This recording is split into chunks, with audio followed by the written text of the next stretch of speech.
Hey everybody, welcome to part 3 here of building your own workspace. In part 1 I showed you actually how to create your own workspace. Part 2 I showed you how to add an existing widget. And in part 3 I'm going to show you how to actually fork an existing widget, tweak it, change it around for your own needs, and then bring it back into your workspace. So you can go back to the sample workspace and there is this template widget that is available inside it. And the template widget is really just a kind of a raw widget that gives you maybe some basic elements to get you started. And it's there for exactly what I'm about to show you. So let's go ahead and fork this. Now keep in mind what we're going to do before I do that is we're working on our own personal workspace. So if you're doing your own, you could go to it. Remember in the last video we added the Lua editor. We're going to put that widget right here, or maybe even right down here, but let's put it up here where widget 1 goes. So we will go back to it and we will, in the upper right corner, we will say fork widget in GitHub.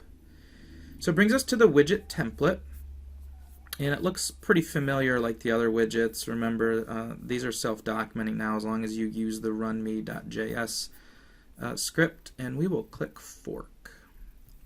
Let me make sure I sign into GitHub as myself, and let's go hit fork again, and I will fork it to my repo. And there we have it. So that looks good. And then what I will do is I will go to my Cloud9. Now let me see what happens here. If I go to Cloud9 for this, that should not work because I have to sign in. I'm going to sign in with GitHub because I'm already authenticated to GitHub. It takes me to the ChiliPeppr Widget template and I'm in read-only mode. So frankly, that doesn't really help me. What I'd rather do is just go right back to c9.io and I'd look at my repositories. It should be in here now. Here, widget template.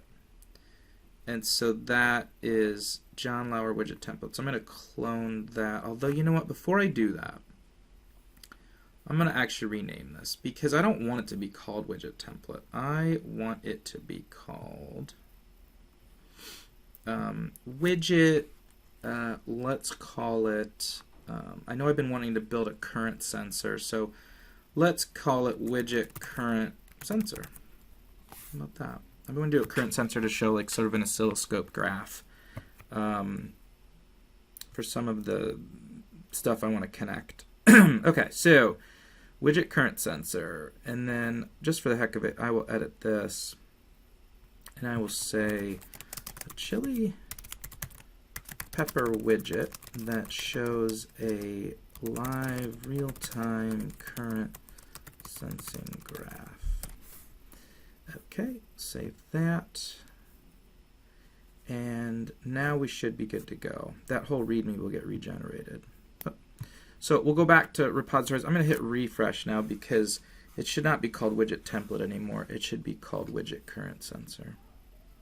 And there it is. Clone to edit. Brings up a new Cloud9 environment. They generate that whole Docker instance behind it, so you get a little virtual machine. And I'm going to probably do a little bit of a layout here that makes more sense for a widget. We don't need the README. So what I'd like to do is actually lay it out a lot like the way I guess I could double click these. The way JS Fiddle was laying stuff out. I do know I want to run this, so I'm going to run the runme.js. And now let's split the screen into 2 rows and into 2 columns. I guess I got to do that on both of these. 2 columns. And I like to actually preview the HTML in this view, and I like to put my JavaScript down here Oh, that's funny. I didn't think of, okay, yeah, you can do that. In fact, I like my HTML over here, and I like my CSS over here. Okay. We'll do a little bit of that type of layout. I don't need this as big. And then I will also bring open this page in preview mode, and I tend to just do that right here because when you hit refresh it'll update stuff. So the first thing I want to do is go from being a template to being mine. So you know, because you're making your own, you may want to not actually use the ChiliPeppr workspace. Let's say that you have your own website like net, you know, my domain dash widget dash current sensor, you know, something like that. In fact, you know, maybe I will even kind of name it that. So let's go with that. And what I'm going to do is I'm going to find everything that is this old ID right here. So I'll hit Control F for find, and I'll tab over to the replace, and I'll just hit enter. So replace that. I'm not sure what else. I think that's all it found. And then for this, I'll just say widget current sensor. And then this description, we clearly don't need all of that very lengthy description I wrote in the template. Boy, oh boy, I should have done that a little easier. Okay, so this widget will show you a real-time graph of a current sensor.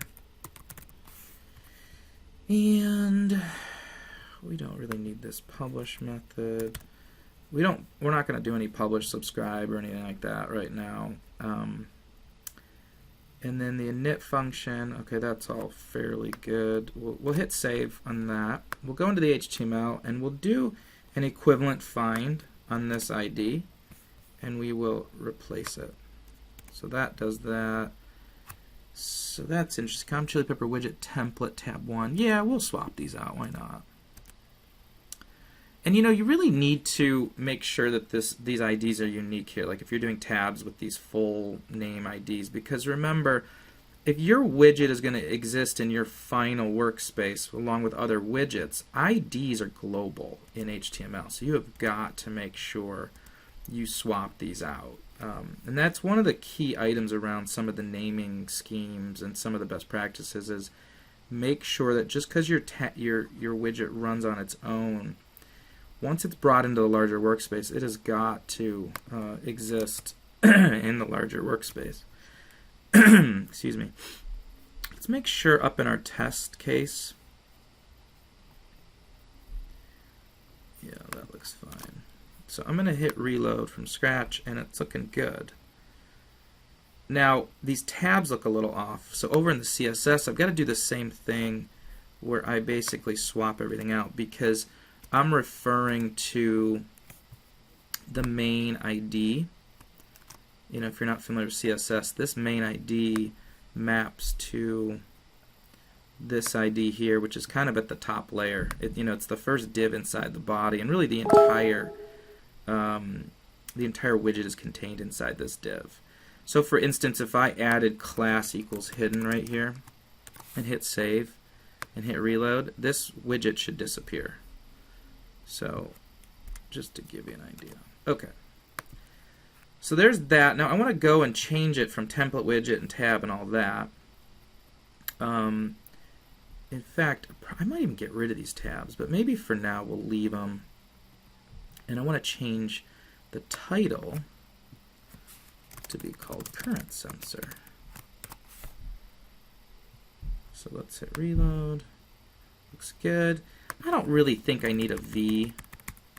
I don't need this version. So let's just get rid of that, this span tag.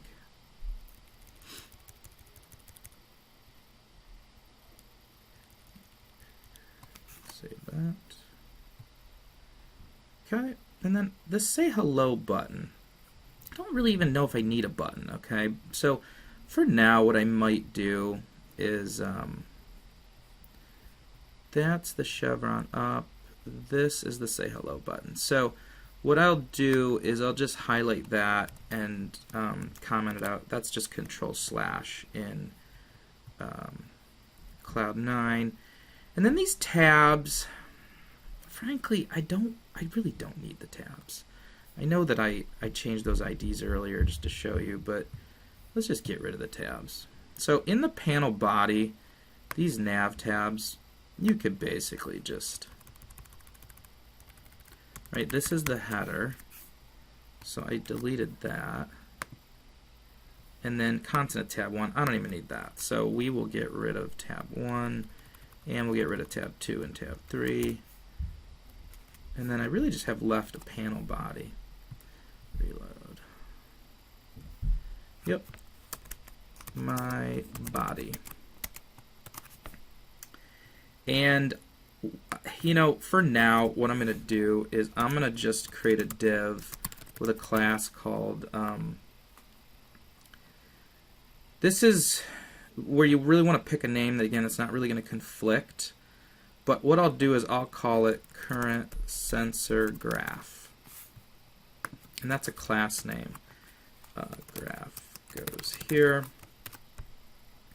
And over in the CSS, I like to, you could just do this, right? You could say current sensor graph, and let's say you could say height 200 pix. Oops.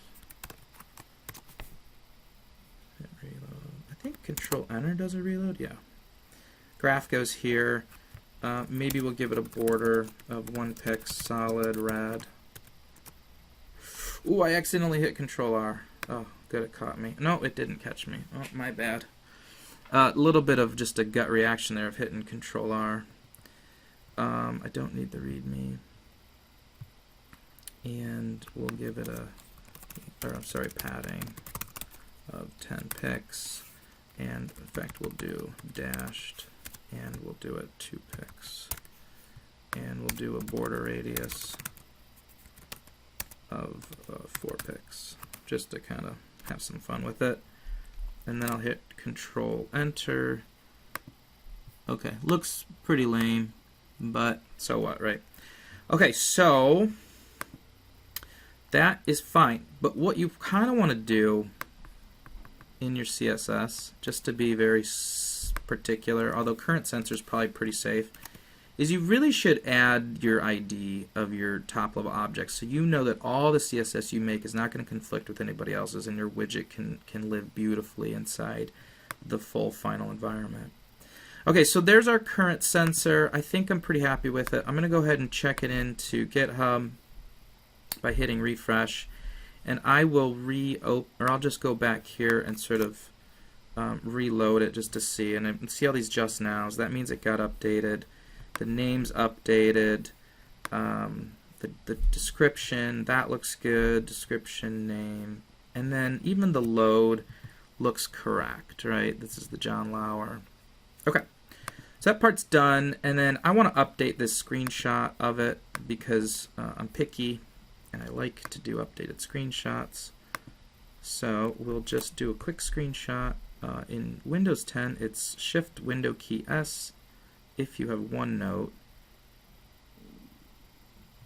And I will draw a little square around it. Open OneNote, save this out as a PNG. If anybody has a better way to do this. So this is just my current sensor. And then I go back here and I say File Upload. Select File, Current Sensor.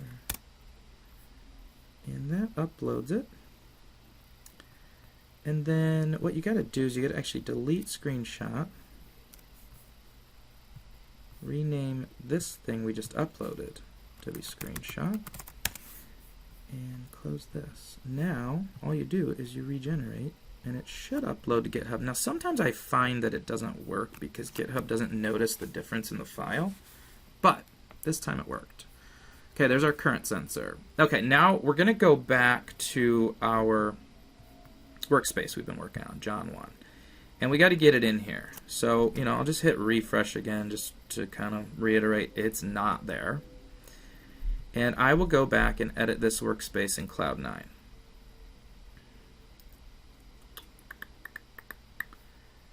We've got our